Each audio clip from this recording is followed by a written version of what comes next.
Alhamdulillahi wa kafa. Wassalatu wassalamu ala rasulihil mustafa wa ala alihi wa sahbihi wa man ihtada. Amma ba'd.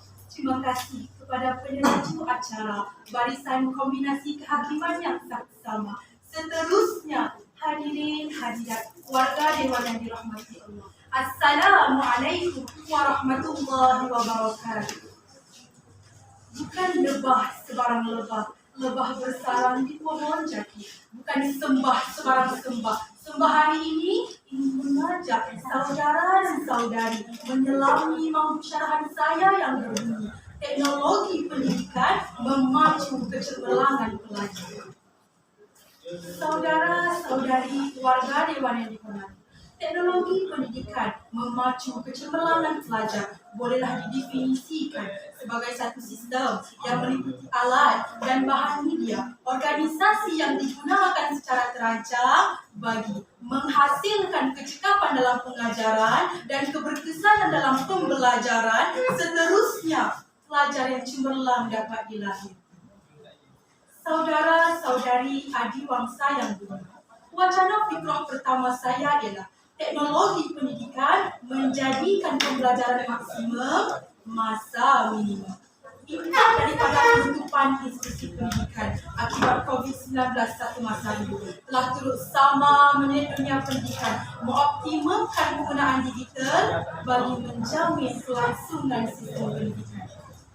Kini pelajar mampu merobosi ruang-ruang ilmu, merentasi sebarang tempat, jarak dan masa tanpa had dengan hanya menggunakan hujung jari.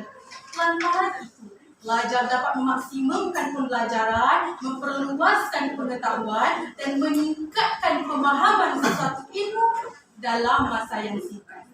Kepentingan masa ini amat ditekankan dalam Islam. Jika tidak, masakan Allah bersumpah dalam surah Al-Asr ayat 1 hingga 2. A'udzubillahi minasyaitonir rajim. Wal 'asr innal insana lafi khusr. Sadaqallahul azim. Demi masa, sesungguhnya manusia itu berada dalam kerugian. Jelas menunjukkan pada kita tentang kepentingan masa yang jika tidak digunakan dengan sebaik-baiknya akan mendatangkan kerugian pada manusia. Tuntasnya, gunakanlah kemudahan teknologi yang ada agar ilmu dapat diperluaskan dengan lebih efektif, lebih efisien, lebih banyak, lebih luas, lebih bermakna dalam masa yang singkat. Seterusnya menjadi pemangkin pada kecemerlangan pelajar. Saudara-saudari kluster ilmuwan, kini kita beralih pula kepada wacana fikrah kedua saya, iaitu teknologi pendidikan menjadikan pembelajaran menarik, pelajar tertarik. Tahukah saudara dan saudari bahawa manusia dapat menyerap satu pelajaran hasil gabungan daripada pembacaan, visual, audio, sebutan dan pelakuan, yang mana ini akan menghasilkan 90% kekuatan daya ingatan seseorang manusia. Penggunaan teknologi berasaskan multimedia yang mana mengintegrasikan teks, animasi, video, audio dan grafik telah membuka ruang kepada pelajar untuk menggunakan kesemua panca indera semasa proses pembelajaran ini berlangsung. Penyepaduan elemen-elemen yang terdapat semasa proses ini akan meningkatkan minat dan pemahaman pelajar untuk belajar berbanding penggunaan teks yang bersifat deskriptif semata-mata. Benar dan jelaslah sebagaimana firman Allah dan surah An-Nahl ayat ke-78.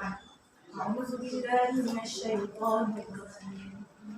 Wallahu akhrajakum min butuni ummahatikum la ta'lamuna syai'an wa ja'ala lakumus sam'a wal absara wal af'idah la'allakum tashkurun. Sadaqallahul azim. Maksudnya, Allah mengeluarkan kamu dari perut ibumu dalam keadaan kamu tidak mengetahui sesuatu pun. Dan Allah memberi kamu pendengaran, penglihatan dan hati agar kamu bersyukur.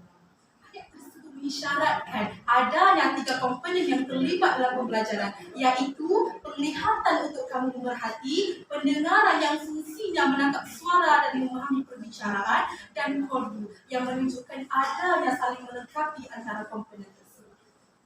Tuntasnya tidak dapat dinafikan lagi. Penggunaan teknologi dalam pendidikan dapat menerapkan elemen pembelajaran warna-warni, menjadikan pelajar bermotivasi, seterusnya mencetuskan ledakan kecemerlangan pendidikan. Saudara-saudari pendengar paling setia, kini kita menelusuri pula wacana fikrah ketiga saya, iaitu teknologi pendidikan sebagai wadah persiapan menghadapi cabaran evolusi teknologi. Perkembangan drastik teknologi dalam era milenium ini, mahu atau tidak, suka atau tidak, pelajar perlu menyesuaikan dan melengkapkan diri dengan pengetahuan teknologi sejajar dengan keperluan pada masa kini yang kebanyakan urusan seharian lebih mesra dengan penggunaan hujung jari. Selain itu, ia dapat memberi nilai tambah dan meningkatkan kemahiran teknologi sekaligus kekal relevan dalam menghadapi cabaran pekerjaan pada masa kini. Firman Allah Subhanahu wa taala dalam surah Al-Anfal ayat 60 yang berbunyi, A'udzubillahi minasyaitonir rajim. Wa'idhu lahum mastata'tum min quwwah. Sadaqallahul azim. Maksudnya, dan persiapkanlah dengan segala kemampuan untuk menghadapi mereka dengan kekuatan yang kamu miliki.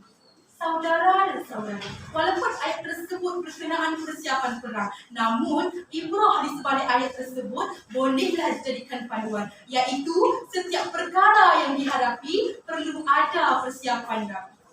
Tuntasnya, dalam konteks lonjakan perkembangan teknologi yang begitu pantas, persiapan ilmu kemahiran teknologi amat penting agar pelajar dapat bergerak seiring dengan cabaran. Seterusnya, memacu kemenjadian dan kecemerlangan pelajar yang mempunyai daya saing, daya tahan, dan daya juang yang tinggi.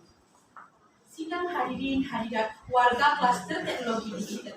Konklusinya, teknologi memang hebat, pengetahuan meningkat, masa menjimat, pengajaran sedap, pelajar berminat.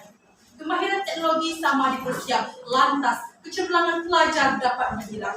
Akhir kalam, dengarkan pantun pesanan. Kalau menebas si pohon jati, papan di Jawa dibelah-belah. Apalah guna berteknologi tinggi jika tidak mengenal Allah. Sekian.